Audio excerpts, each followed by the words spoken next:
Today on Wolf Pack Weekdays, we're going to be talking about the story of Robin.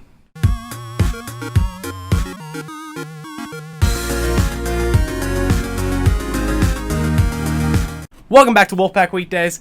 Today, like I said, we're going to be talking about the story of Robin.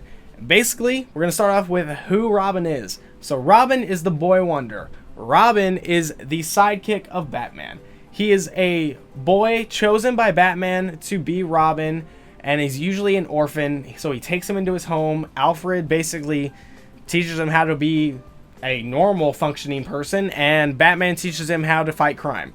So that's basically the dynamic of it.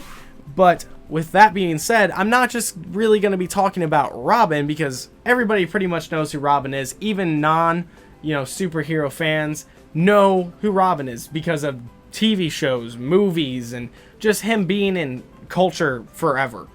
So we're not going to be talking about him as much as we're going to be talking about the four main Robins that happen to basically grow up and be full-fledged superheroes or anti-heroes or etc. So the four main Robins are Dick Grayson, Jason Todd, Tim Drake, and Damian Wayne. With, outside exceptions of girl Robins and random short-lived Robins. And we're going to be going into basically who they are, who they become, their stories individually. So we're going to start with my favorite of all of them, Dick Grayson, who becomes Nightwing. Nightwing was the very first Robin ever. Dick Grayson was the very first Robin ever, and when he grew up and stopped using the Robin mantle, he became Nightwing.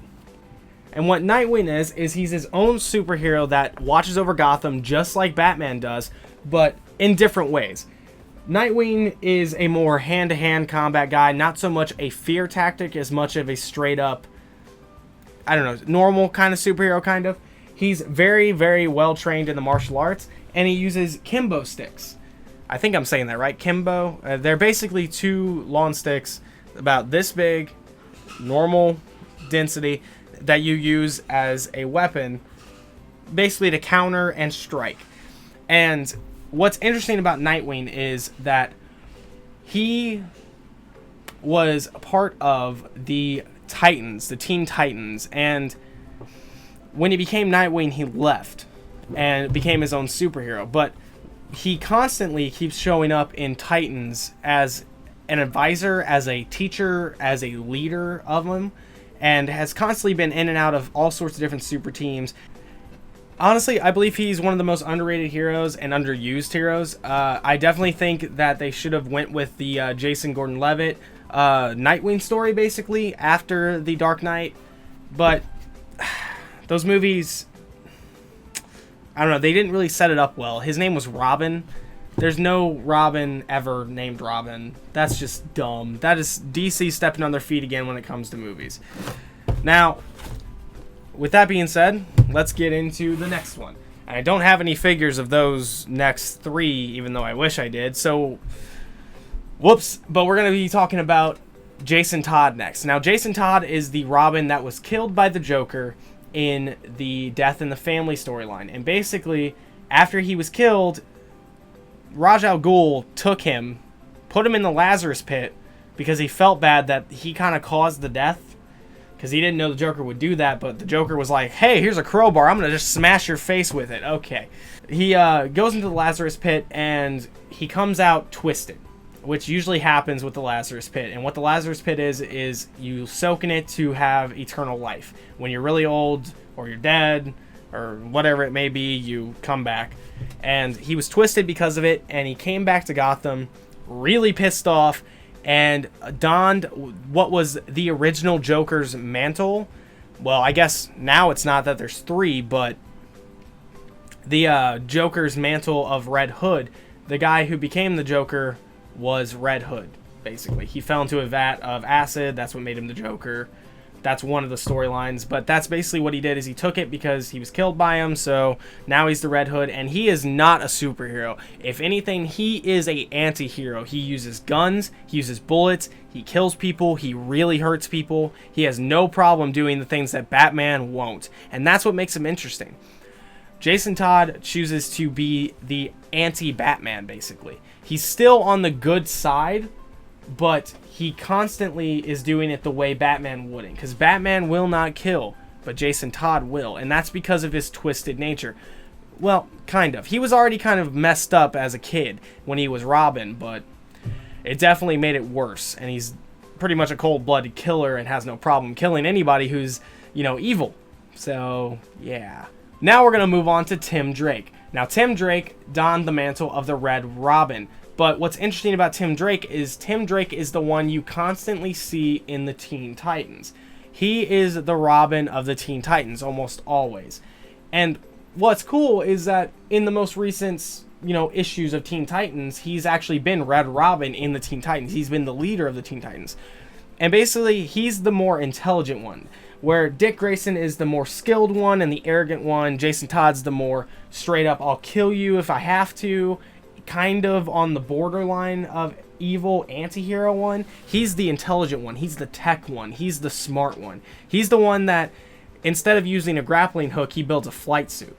You know, so he can fly. I mean, he has a whole tactical belt wrapping his chest. His character design is awesome, and I definitely wish I had a figure of him. But definitely a very cool character, and overall just very, very awesome. And I definitely enjoy him in the Teen Titans. I think it's a good fit for him. It makes him more important because you can't really have a standalone comic for him as much, whereas Nightwing has one. Jason Todd has a half and half one in Red Hood and Arsenal. Well, I guess not anymore, but he did until Rebirth. And Tim Drake has always been in the Teen Titans. It's a good fit for him. Now, we're going to get to the redheaded stepchild of the Robins. Damian Wayne. Okay, I don't dislike Damian Wayne's character, but I definitely dislike what DC does with him. Okay, Damian Wayne is the son of Bruce Wayne. He is the son of Batman by Talia al Ghul. So Talia al Ghul is Ra's al Ghul's daughter, and she drugged Batman and basically had a kid with him, which, I mean, isn't a huge creepy deal as much as you think it would be, because they've had relations a lot in the stories. But has this kid, doesn't know it exists, so Talia al Ghul basically keeps it from him and has him raised by his grandfather, Ra's al Ghul, which is a definite evil character, but is the person who trained Batman to be the fighter he is, and trains Damian Wayne, and he's basically a killer. He's really good with a sword, and that's what you commonly see with him, is almost a samurai sword.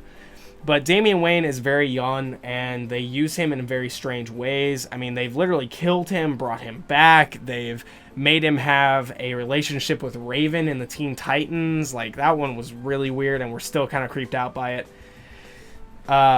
So they've done a lot of weird things with Damian. I don't think they really know where he fits in, but he is definitely the brash, young, overconfident mix of all of them except Tim Drake. And he's like the complete opposite of Batman, and they butt heads constantly, and Bruce is just trying to take care of his son, but his son doesn't give a shit about him, so he's just like, it's very interesting. He's a very interesting character, to say the least, in not exactly a good way. But yeah, that's the 4 Robin. They became Nightwing, Red Hood, Red Robin, and, well, Robin. He's too young to be a superhero yet, so he's just Robin. He's the current Robin. Definitely interesting characters. I think they're definitely underutilized in the DC universe. I think that these guys have way more potential for movies than they're used for. I mean, there's a really good Red Hood movie that's animated called Under the Red Hood. There's constant good use of Nightwing in a bunch of Batman movies. And I mean, Son of Batman is completely about the story of Damian Wayne. So I would highly recommend those 3 movies. So that's all I have for you today. So let me know what you guys think about the Robin stories. Definitely go check them out at your local comic store. I'm sure they have tons of back issues with Nightwing, Red Hood, some Teen Titans issues, and some Damian Wayne issues. But yeah, that's all I have for you guys today. So with that being said, thank you for watching. Be sure to subscribe for more. If you have any suggestions for the show, use the hashtag WPW down in the comments or on Twitter, and your idea might just get featured on the show. So yeah, see you guys later.